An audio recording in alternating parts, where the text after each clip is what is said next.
Cheers and salutations. My name is Kit. This is Americans Learn, and we're going to get our learn on. And plus, it's really cold here this Sunday, January 5th. It's like 18 degrees outside here in Chicago. And I got a nice cup of hot coffee in my Godzilla mug to warm my soul. But we got ourselves a fun, interesting learn on video from none other than Salmonella, who I think, mind you, I think everyone who's been watching our other channel, Chicago Reacts, has been away for quite some time, and it's good to see him again. And it's titled Pliny Explains It All, the Historia Naturalis, Abridged, Books 1 and 2.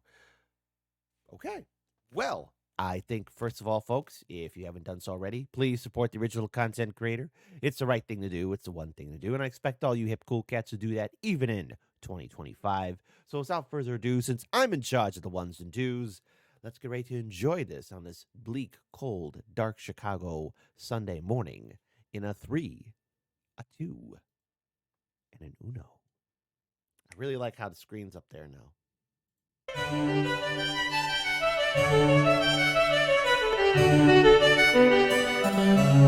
Hey persons of age. So long before the era of the wiki, there used to be these things called encyclopedias, where for a small fee of thousands of dollars, they would mail you a tiny fraction of the knowledge we have access to today, and you could put it on a shelf, and it would sit there and make you look learned. But while not I remember encyclopedias. Those, my grandpa had a whole collection of that back in the day. reading an encyclopedia is easy, not creating one is much easier, and yet we do it. Encyclopedia Britannica is still in circulation today, and it's maintained by around 100 full-time editors and more than 4,000 contributors. So whose idea was this? Who was the first person to sit down and say, today I feel like writing down everything? To answer that, we must look nearly 2,000 years in the past, to the mid-70s AD. Pliny the Elder, author, philosopher, veteran, imperial administrator, and one curious buckaroo. All right, hail Rome. See, once again, Rome contributes. Cheers and salutations, my fellow true Romans. And don't worry, part 3 of our Aurelian campaign will continue. The ending is tragic. I can't say no more. Early in his life, Pliny's father took him to Rome to study law. Then, as a young adult, he spent several years as a junior officer in the Roman military. His interest in literature made him a few high-ranking friends there, and when he came home, he took to writing. Unfortunately, a certain apocryphal fiddler was in charge at the time who wasn't exactly kind to intellectuals, so Pliny kept it on the DL, mostly writing about things. Well, I mean, maybe he set Rome on fire. We don't know. Things like grammar and rhetoric, which at the time few people found worth freaking out over. Fortunately, in June of 68, Nero finally took a hint and killed himself, and following the chaos of the Year of the Four Emperors, one Vespasian came out on top. Vespasian was a general and a friend of Pliny's, so when he became emperor, he promoted Pliny to procurator, which was like the governor of a province. Suddenly, with this guy on the throne and a cushy job to pay the bills, Pliny found himself in a position to make complete use of his own potential. By day, he continued his administrative duties, but during nights, he wrote. And over the course of a few years, with nothing but his own wits and whatever authors he could get his hands on, he created a work known as the Historia Naturalis. This consisted of 37 books, each broken up into many dozens of chapters, covering just about every topic there is. While it wasn't quite an encyclopedia in the modern sense, it's still the earliest surviving attempt at an all-encompassing scholarly work, and it is a trip. All right, there you go. Once again, Rome saves the day. I'm so happy. Been reading it. It is fascinating, not only as a reflection of what people did and did not know in the Roman Empire, but also as a reflection of Pliny himself, who is a character and who made zero attempt to hide it. So today I come to you with a brief summary of the first part of a brief summary of all human knowledge according to one dude circa 77 AD. Now the original thing makes for a And all of this is correct because it's true Roman. fairly long read. Even removing most of the more uninteresting details, I've only managed to fit the first 2 books into today's video. As for the other 35, we'll see. I'm gonna let Pliny do. Wait, let's check this out again. Let's see. Account of world and elements, natural history of birds, fishes, insects, trees. Let's see. Fruit trees, more fruit, forest trees, cultivated trees, grain, garden plants, wild plants, okay. Living creatures, remedies. Okay, metals, colors, stones, precious stones. All right. Makes sense. Man, his birth, his organization, the invention of the arts. Okay. books into today's video. As for the other 35, we'll see. I'm gonna let Pliny do the narration himself using my voice. He gets a lot of things shockingly right and a lot shockingly wrong. Rather than constantly chiming in with fact checks, I'm just gonna throw chess.com analysis icons in the corner for every claim he makes. I'll also provide relevant snippets of the actual text I'm paraphrasing just for reference. If you're one of the people who likes to pause the video just to see the funny ha-has I snuck into the freeze frame, rest assured there will be none today. You can just let it play. One last warning, while there is a loose overall structure to this thing, it also seems like Pliny just kind of wrote whatever was in his head for a given chapter. He has a habit of jumping back and forth between completely disparate topics and going on weird personal tangents in between. I am presenting this thing in the exact order it's written, so if it at any point seems utterly scatterbrained, it's his fault, not mine. Anyway, take it away.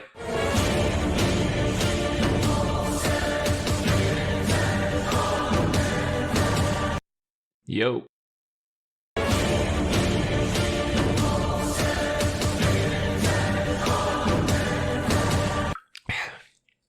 Right, let me get right ahead of things. These books are strictly about this world and the things we can see around it. If you're one of those madmen who think there are other worlds beyond this one, give it a rest, alright?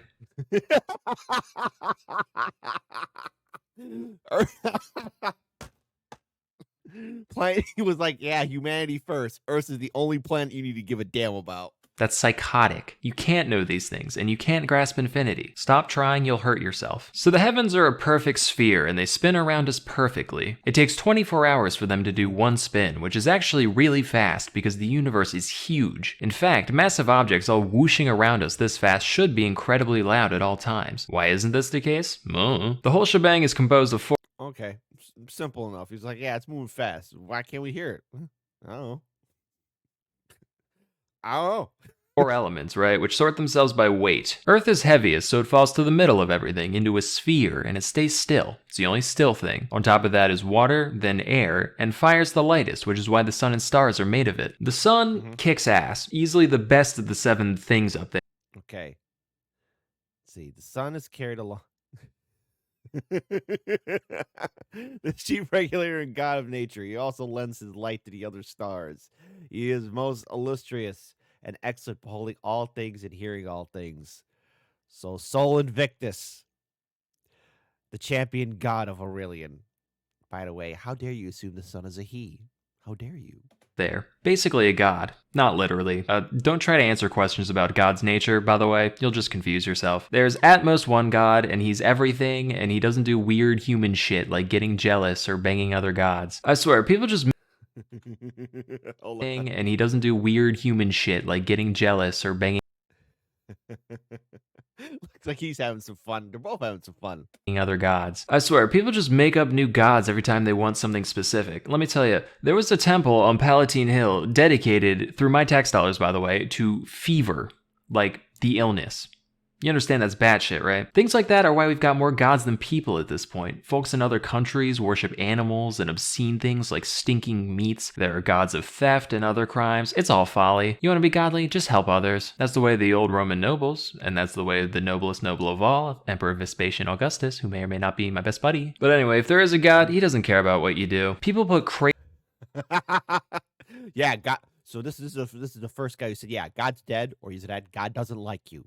He overall probably hates you. Crazy emphasis on the religion, avoiding foods, worrying themselves sick about all kinds of sacred rules. Look, I hang around the Capitol. There's a lot of rat bastards in politics, real scumbags, and they are thriving. You don't need to torture yourself. Have a bacon, nobody gives a shit. Back to the stars, which by the way also don't give a shit about you specifically. For big history-changing stuff, yeah, they'll act up, but you reader do not need to worry. Anyway, most of them are fixed in a sphere really high up there. We'll call this the heavens. Between the heavens and the earth, there are 7 other bodies to talk about. Highest up there, we got Saturn, then there's Jupiter, Mars, the Sun, Venus, Mercury, Moon. The heavens... Okay, well, he kind of had it in order, but then he kind of went out of pocket. But there you go. All right. I am going to give him a C+ for effort. spin to the right, all these guys spin to the left. Saturn is cold, Mars is hot, but Jupiter's just right. The sun's orbit is made up of 360 degrees, 1 degree per day, except not quite. We have to add 5 1/4 days or else our sundials break. Down to Venus and Mercury, these guys are weird because they like to hang around the sun. Fun fact, Venus is actually bright enough to help out the sun and moon sometimes. When it's helping the sun, we call it Lucifer, the light bringer. And Oh, that name's gonna be different in a few years. when it's helping the moon, we call it Vesper, the sleepy time guy. Mercury tries to do the same thing, but he's much more lame and cringe, so he can't. The moon's got phases, as you know, and she gets closer and farther away at different times. And Daimion figured out lots of cool info about the moon's orbit, and you assholes bullied him for it. Yeah.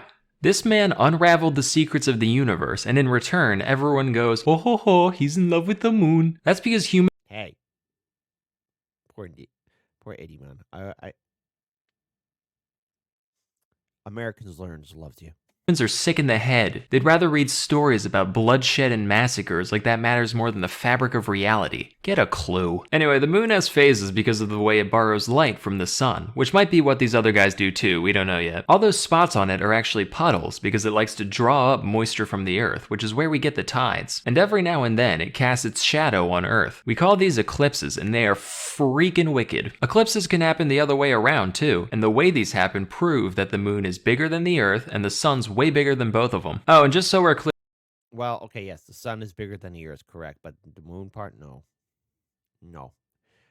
No bueno there, buddy. Eclipses are a natural thing. It's not the apocalypse or God's wrath. They follow rules. Even the Greeks could predict them. Settle down. Back to the planets. They're all kind of in the same belt up there. And they all get farther and closer to us at different points because their orbits are complicated. They mostly follow the same rules as each other, but Oh, wow, that's a lot of text. there's some goofiness, like the ones further than the sun move the slowest when they're the farthest away from us, but the closer ones move the quickest then. We can chalk this up to the sun emitting vapors that must push them around in weird ways. Thunderbolts come from Jupiter, and we don't know why. Okay, all right. Thunderbolts come from Jupiter. The supreme god of the Romans, Jupiter, the Roman version of Zeus. Theory is that it's because Saturn is very moist and Mars is very fiery, and when they meet in the middle, we get celestial fire thrown down at us. Same reason a wet log crackles and throws off embers in a fire. There is a type of star that moves around and vanishes. We call these comets, and they come in all kinds of flavors. These might actually be omens. I mean, there have been some weird coincidences. Some people think comets are permanent and we only see them when they swing by the right way, while others say they're just flare-ups of celestial vapor that dissipate on their own. Now to talk about some real anomalies, things we've only rarely seen. The sun goes dim sometimes, like when Caesar got killed. No, not Caesar getting stabbed. There was a tragedy. Look at this. Fact, during the Civil War with Mark Antony, it stayed dim for like a year. Multiple suns have been seen at the same time on several occasions, but no more than 3. 3's the record. Same with moons. One time, a burning shield darted across the sky,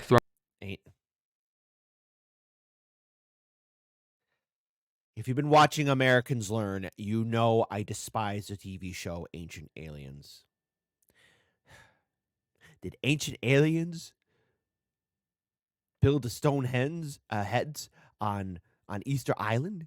Did Ancient Aliens build the pyramids? Did Ancient Aliens, they played that thing out so much. They actually did where Ancient Aliens. Did Ancient Aliens help out the Axis powers? Did Ancient Aliens help out the Allied powers? Did Ancient Aliens play a role in the Cold War? Like they did a lot of stupid things. Here's my contribution. Did Ancient Aliens steal your dog? Did Ancient Aliens not pay the rent? Did Ancient Aliens not contribute with their taxes and they're doing tax fraud? Did Ancient Aliens forget to sweep? For those that know, you know. Ancient Aliens. Not going to say it was aliens, but it was aliens.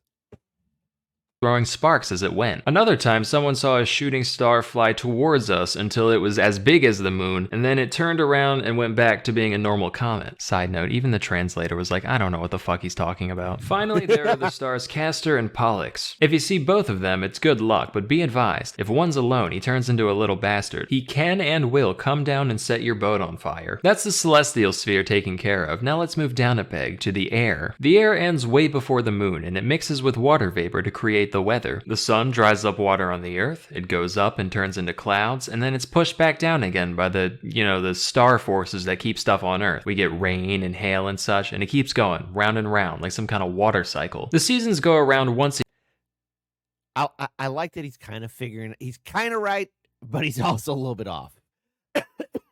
a year, and we don't know exactly why, but it definitely has to do with the motion of the stars. Like some are wet or dry, hot or cold, and that influences the climate when they move. Especially Saturn, he always soaks the place going by. He's a freak, like actually. Oh, I almost forgot the dog star. This guy's nuts. It kindles the sun's vapors, and when it rises, the ocean gets upset, wine ferments, and stagnant waters are set in motion. And there's a creature called the oryx in Egypt, and when the dog star goes up, they look at it and they sneeze out of worship. Okay. All right. All right. Okay. There's no doubt that dogs during the whole of this period are particularly disposed to become rabid. All right, great. You know what? I'm going to let this pass. It also makes dogs go rabid, hence the name. But the stars and the seasons they create have profound effects on nature, and it's not just the weather changes that do it. Some flora and fauna have weird links to the heavens. Pelagium blooms right on the winter solstice, even when hung up to dry in the house. And heliotrope follows the sun, even when it's cloudy. The moon makes oysters bigger and ants lazier, and diseases in the eyes of livestock will grow and diminish based on its phase. That's just a few examples. Hey, let's talk about the winds. The ancient Greeks have published a lot of great observations about the winds. Those were warish, disconnected times, which makes their work all the more impressive. Nowadays, in this great piece, every shore of this sea... Oh, look at that map. Look at the Roman Empire.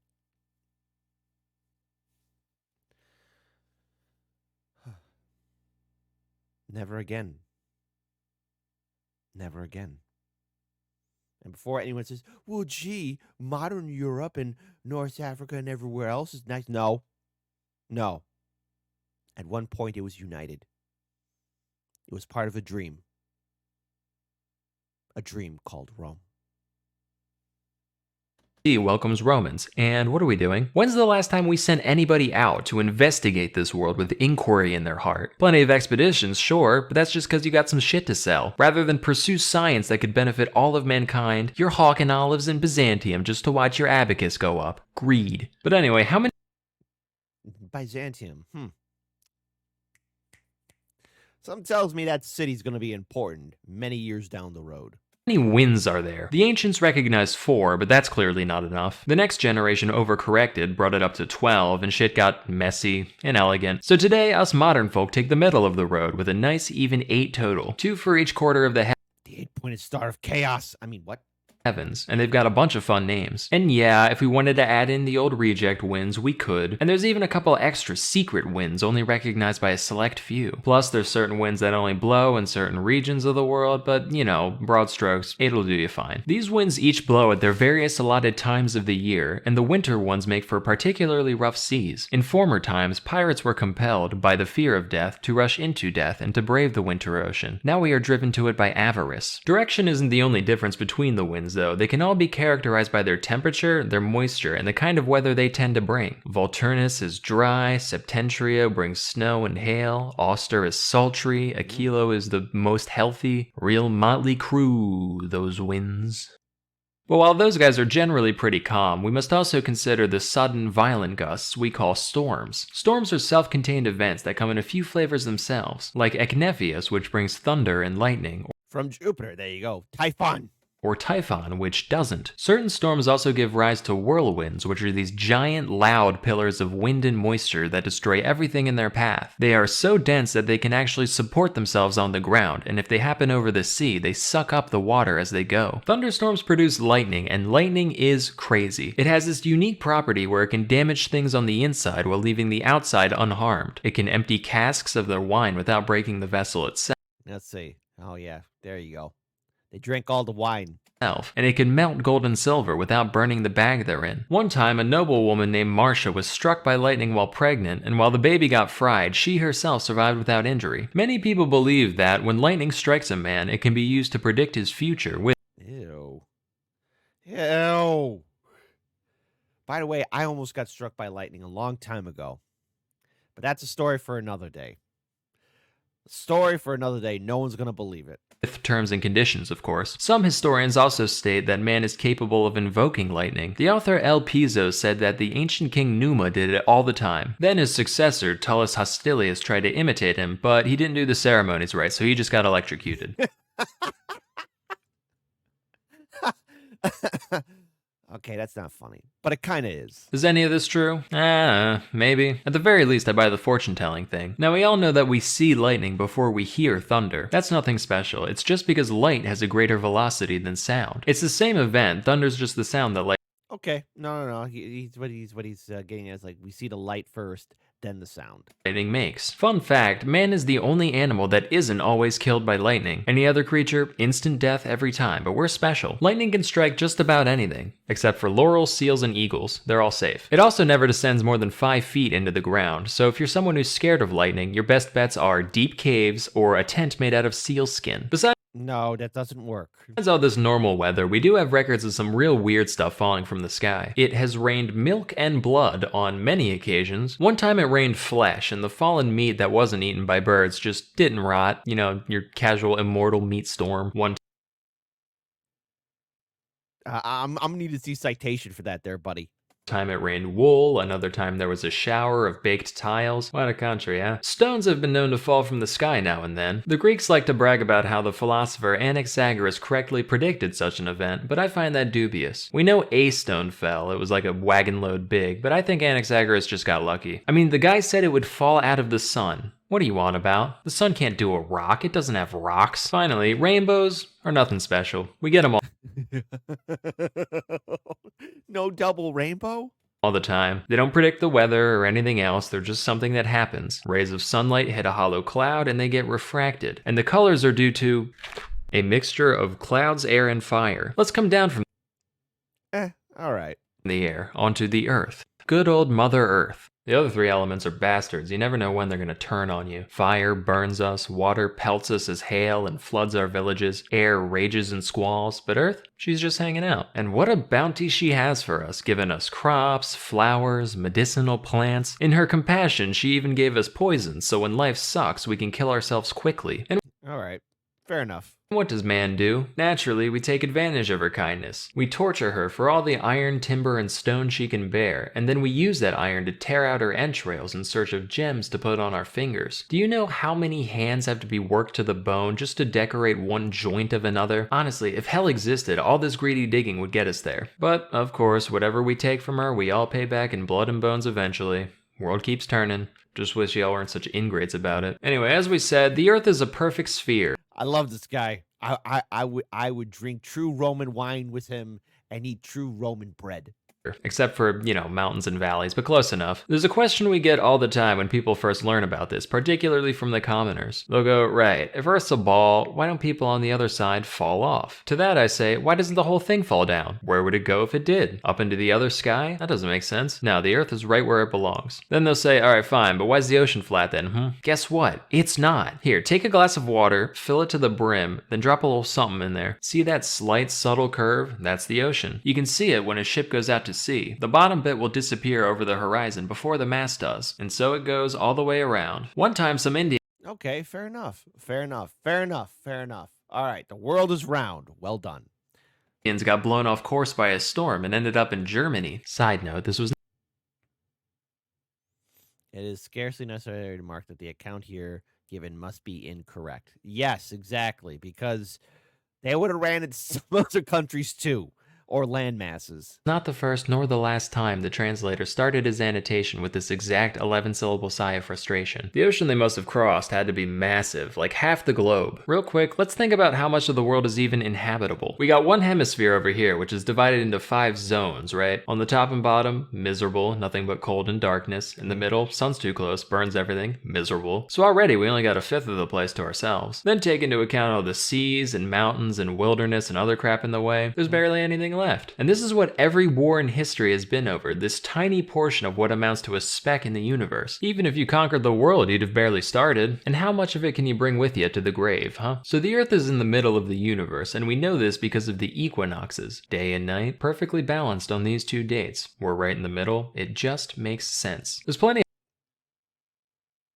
He's a little off, but okay, I'm going to let this pass. of other proof that we live on a globe. Certain stars can only be seen from different parts of the world, and that's because the Earth's in the way. Just ask a sailor, they'll see new stars squink their way out of the horizon as they go. Also, eclipses show that the time of day depends on your east-west position. A few years back, the same eclipse of the sun, the same exact event, was seen at 8 in Campania, but at noon in Armenia. Try explaining that one, planists. Here's another. One time, a courier named Philonides ran from Sicyon to Elis, which is a distance of 1,200 stadia. The way there took him 9 hours, but then the return trip took him 15. And it's not because he was tired or took a break somewhere. Brother, he ran against the sun. Likewise, the length of shadow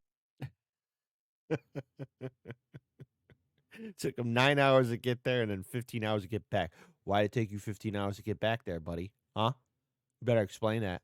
on a given day depends on your latitude. In Egypt, on the summer solstice at noon, their sundials cast a shadow half the length of the pointy bit, whereas in Venice, at the very same hour, the shadow's as long as the pointy bit. If you keep going south, eventually you'll reach a point where the sun's straight up at the solstice. We dug a well in a town called Syene just to check, and sure enough, it's light all the way down. If you go even further south, you'll notice the sun do that twice a year at equal distances from the solstice. There's also a place in India where there just aren't shadows, ever, and as a consequence, the people there don't know what hours are. But because of the way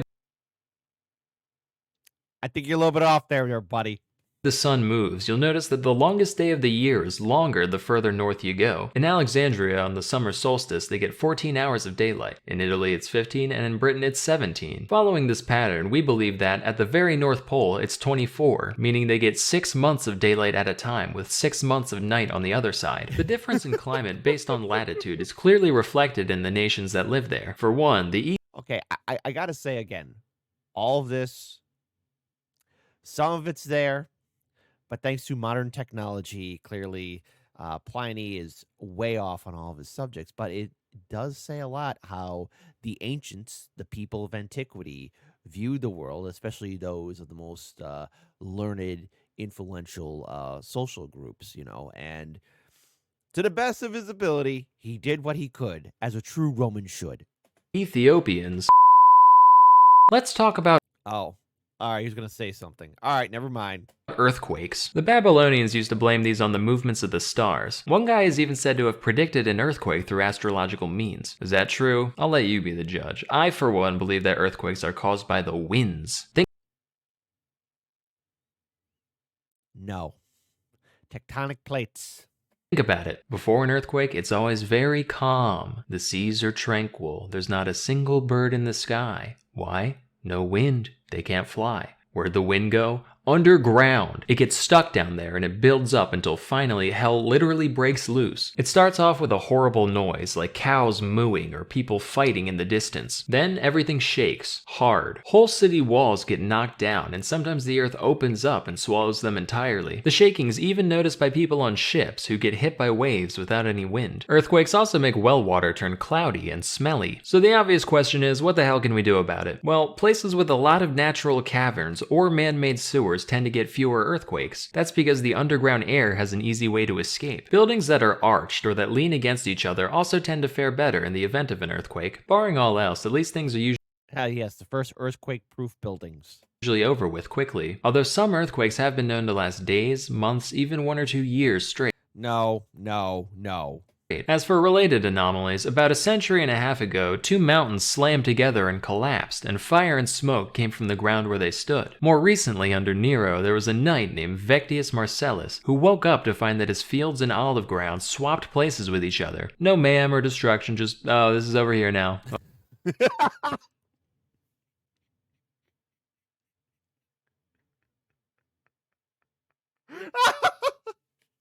So in other words, oh yeah, guys, you're not gonna believe this, but one day I walk out into my property and my trees are on a different side of the property, and my crops are on the other side.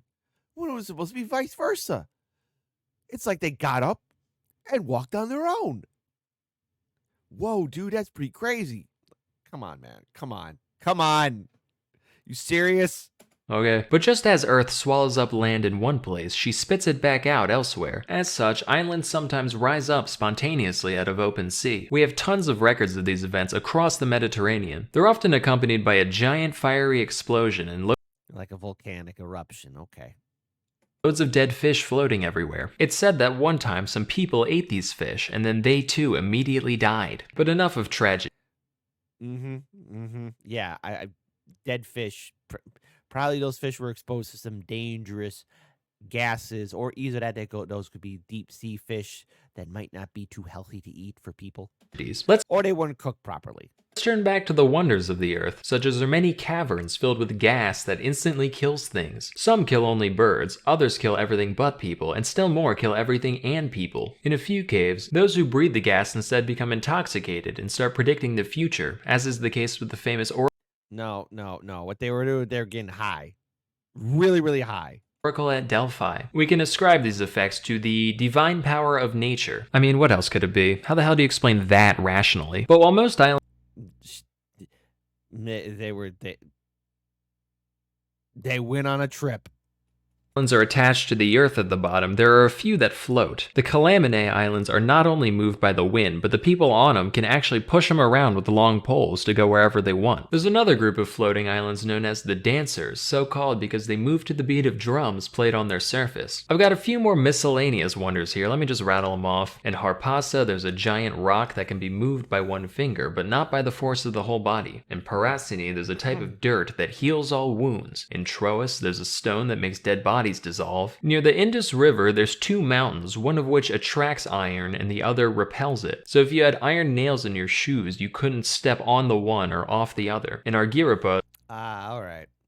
Maybe it has to do with magnets. To quote Jesse Pinkman, yeah, magnets! the grania plant doesn't grow, and in Crustuminium, the hay springs up already rotten. Let's turn now to the tides. We know these are tides go in, tides go out. Caused by the moon, and to a lesser degree the sun. Moon overhead, they go up, moon on the other side, they go down. A large open ocean is needed to manifest this power of the planet, which is why neither lakes nor rivers have tides. In Britain, the tide rises 120 feet. The tides do a full That's not... You know what? I don't care. Cycle twice a day, except in Euboea, where they do it 7 times. Aristotle said that animals only die when the tide is ebbing, but really that's only true of people. Watch.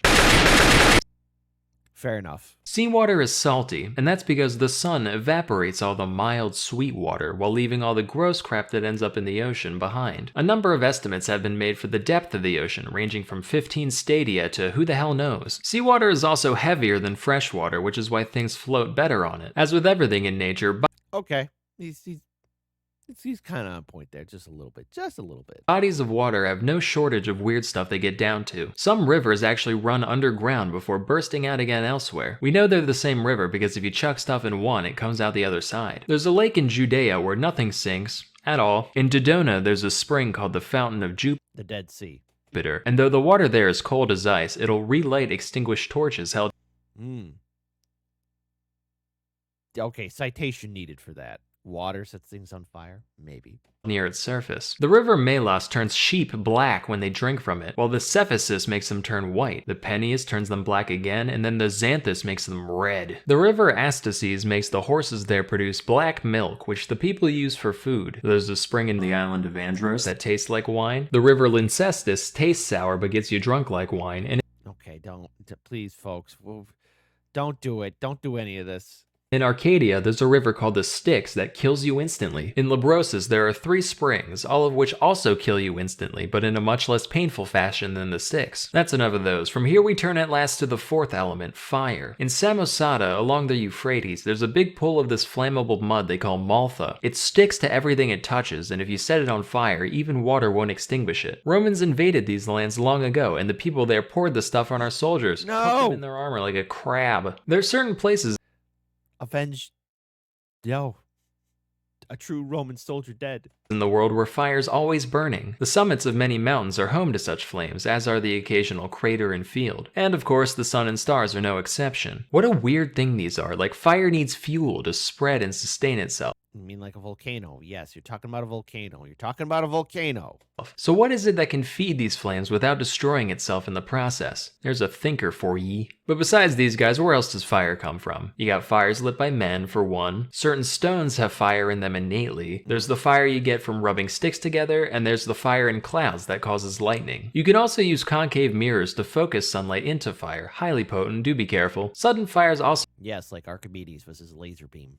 manifest occasionally in the human body. One time when 6th king of Rome Servius Tullius was a child, he was just sleeping there when suddenly flames shot out of his freaking head. I've got more fun facts like this to drop later, but it's Spontaneous decombustion. about time we wrap this book up. And what better way than by sizing up the entire globe? So I ran some numbers, added some distances, checked some other people's answers. I've got some estimates here on the width of the inhabited world, from the mouth of the Ganges in India to the port city of Gades in the west. These all fall around 9,000 miles, give or take 1,000. But like I said before, the uninhabited Earth extends far beyond that. Eratosthenes was a really bright dude, and he put the circumference at 31,500 miles. What a big, wild world it is. Just how wild? A little bit off there, but okay. Sam note, actual circumference is 24,901 miles. You'll have to tune in next time for books 3 through 6, all of which are titled An Account of Countries, Nations, Seas, Towns, Havens, Mountains, Rivers, Distances, and Peoples Who Now Exist or Formerly Existed. But for now, I wonder if Atlantis is there. I'm Pliny the Elder, et gratias ago tibi qui aspectandi.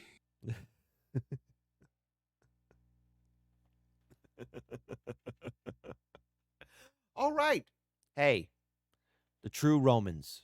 The Romans were correct. And folks, if you find it, I guess, offensive, or if you're angry or mad that the Romans might have got things wrong, how dare you? How dare you? Pliny explained it all, and it was all factually correct. And I'm going to stand by his work. And I don't care what anyone says about modern science or modern information. Let me be very clear. The Romans once again show that they were the great leading thinkers of our time and never once got anything wrong, period. All right. Enough joking around here, but how awesome is that? Like, I was unaware of this first attempt to make an encyclopedia of all the knowledge of the world. And to be clear here, he was off on a lot of things, okay? Because thankfully, through our technology, through our own scientific minds and endeavors, we're able to explain things a little bit more clearly and show how exactly things do work in the natural world and in the universe as well, to the best of our knowledge at this point current in human history. Unless we nuke ourselves and, hey, Great Wall of Fire, and everything's lost again, and then we enter into the 41st millennium. But what I find funny is that this is somebody's attempt to do so, and of course he acknowledges Vespasian, one of the few favorite Roman emperors that I really do like, Vespasian, who was able to bring some order into the Roman Empire, and then succeeded by his son Titus, of course. But great stuff, all in all. Really good stuff from Salmonella, and I hope we see a continuation of these books a little bit later on. Here's hoping that we do see that, so we get some true Roman knowledge for all you true Romans out there. And don't worry, part 3 of the Aurelian campaign is happening. Hope everyone is enjoying themselves. It's really cold out here in Chicago, so please stay warm, stay safe, and have a great 2025. I'm Kit. This is Americans Learn. Peace.